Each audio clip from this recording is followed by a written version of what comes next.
Welcome to my channel reading classes and edification. आज जो topic ले रहे हैं हम class 11 structure of atom. Atom क्या है ये आप सबको पता है, आप 9th क्लास ही पढ़ते आ रहे हैं कि एटम जो है वो स्मॉलेस्ट पार्टिकल्स है एक मैटर का। बहुत पहले जो फिलोसोफर्स वगैरह थे उन्होंने भी यही कहा कि मैटर जो है स्मॉलेस्ट पार्टिकल से मिलकर बने होते हैं जिनको फर्दर डिवाइड नहीं किया जा सकता, उनको हम एटम्स कहते हैं। एटम्स जो एक ग्रीक वर्ड है जिसका मतलब होता है इनडिविजिबल, मतलब जिसके टुकड़े नहीं किए जा सकते। पर ये जितनी भी फिलोसॉफीज थी वो कोई साइंटिफिक ऑब्जर्वेशन पे बेस्ड नहीं थी।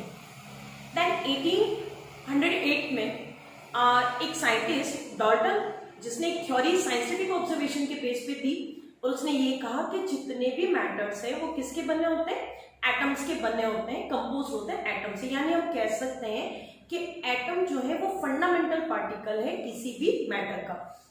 ये सारी बातें आपने 9th में पढ़ रखी है और बहुत उस समय तक यही था। और ये भी उसकी थ्योरी में था कि जो एटम्स होते हैं उनकी केमिकल रिएक्शन में पार्टिसिपेट करते हैं। किसी भी एलिमेंट्स के जो एटम होते हैं वो एक ही शेप के होते हैं, एक ही साइज के होते हैं, उनके कैरेक्टरिस्टिक सिमिलर होते हैं और हर एलिमेंट्स के atom different shape and size के होते हैं।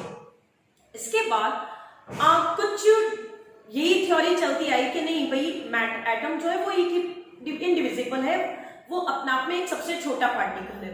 लेकिन 1833 में एक साइंटिस्ट थी फेराडे, जिन्होंने एक एक्सपेरिमेंट किया और उन्होंने अपने एक्सपेरिमेंट में मैटर और इलेक्ट्रिसिटी के बीच में एक रिलेशनशिप मेंटेन किया और वहां से उसने इस लैंडमार्क को ब्रेक डाउन किया कि भाई जो एटम है वो एक सबसे छोटा पार्टिकल है। उसके बाद डिस्कवरीज हुई और ये क्लियरिफाई हुआ कि जो एटम्स है वो भी उसके भी सब पार्टिकल्स है, यानी वो कुछ और भी छोटे छोटे पार्टिकल से मिलकर बना है। इनमें से कुछ पार्टिकल्स परमानेंट स्टेबल होते हैं जैसे कि इलेक्ट्रॉन, प्रोटॉन और न्यूट्रॉन।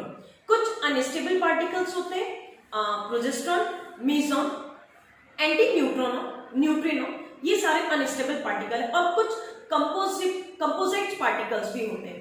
लेकिन बच्चों घबराने की जरूरत नहीं है, हमें सिर्फ स्टेबल पार्टिकल्स के बारे में पढ़ना है क्योंकि आपके 11th 12th और नीट के अंदर यही है। तो चलिए शुरू करते हैं डिस्कवरी ऑफ इलेक्ट्रॉन।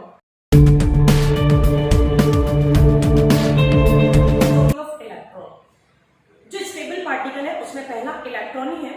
ये बहुत पहले डिस्कवर हो चुका था कि भी जो मैटर है उसमें कुछ इलेक्ट्रिकल मटेरियल भी होता है, जो इलेक्ट्रिकल एलिमेंट्स भी होते हैं।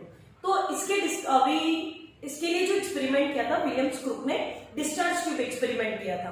तो डिस्चार्ज ट्यूब के अंदर हाई प्रेशर बहुत ही लोअर प्रेशर के अंदर और हाई वोल्टेज में जब किसी गैस को फिल किया जाता है तो एक ग्रीनिश लाइट जो है ऑब्जर्व की जाती है अपोजिट साइड ऑफ कैथोड और यहीं से कैथोड रे डिस्कवर हुआ।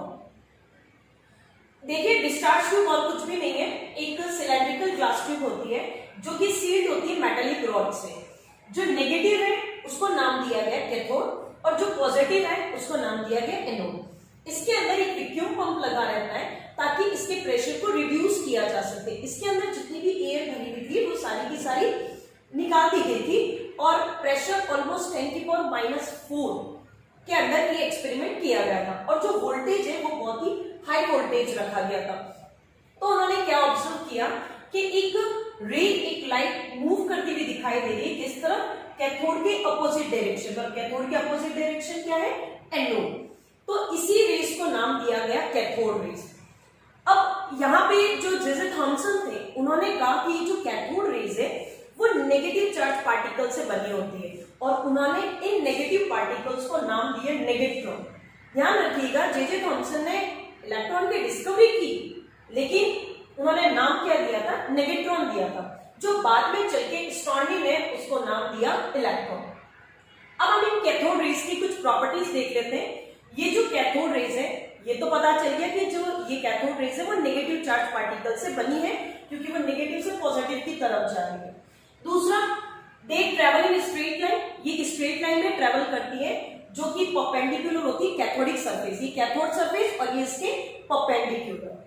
दूसरा, they emit a fluorescent radiations when they are allowed to fall on glass wall coated with ZnS zinc sulfide and barium platinum cyanide. Platinum cyanide से अगर इस glass rod को coated किया जाए तो यहाँ पे एक फ्लोरेंसिंग यानी कलरफुल लाइट को भी ऑब्जर्व किया गया। They can ionize air and any gas which they have passed. ये जो कैथोड रेस है इनके रास्ते में आने वाली कोई भी एयर या कोई भी गैस को ये क्या कर देती है, आयोनाइज कर देती है। And they can penetrate very thin metal sheet. अगर मेटल शीट है बहुत ही पतली तो उसको ये क्या कर सकती है, पेनिट्रेट कर सकती है, भेद के निकल सकती है।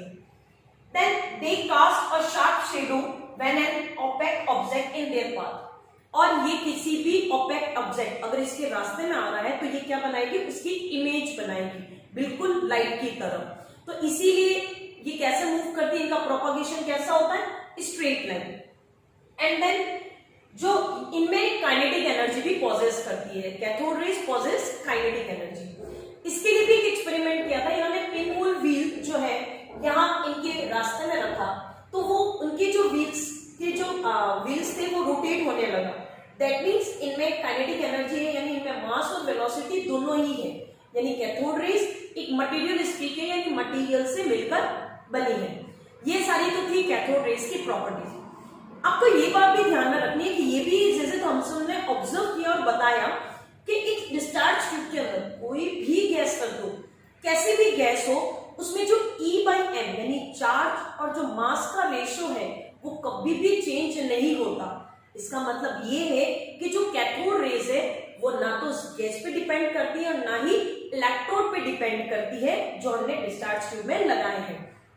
तो E/m का रेशो क्या रहता है, कांस्टेंट। ये E/m का रेशो कैथोड रेज के लिए क्या था, 1.7 × 10⁸ कूलम पर ग्राम। जो मास है वो होता है 0.00548, ठीक है ना, AMU में। ये किसमें होता है, AMU में होता है, एटॉमिक मास यूनिट में। और अगर 10 या फिर हम कह सकते हैं 9.1 × 10⁻28 ग्राम में, और अगर किलोग्राम में लेना है तो 10⁻31। और इलेक्ट्रॉन का जो मास है वो 1/1837 टाइम्स ऑफ हाइड्रोजन एटम के भी इक्वल है। यानी हम इलेक्ट्रॉन को इस तरह से डिफाइन कर सकते हैं कि इलेक्ट्रॉन एक नेगेटिव चार्ज पार्टिकल है जिसका चार्ज 1.6 × 10⁻90 कूलम होता है और उनका मास हाइड्रोजन एटम के 1/1837 के इक्वल होता है। तो ये बात आई इलेक्ट्रॉन की। देन फर्दर हम देखते हैं प्रोटॉन की डिस्कवरी।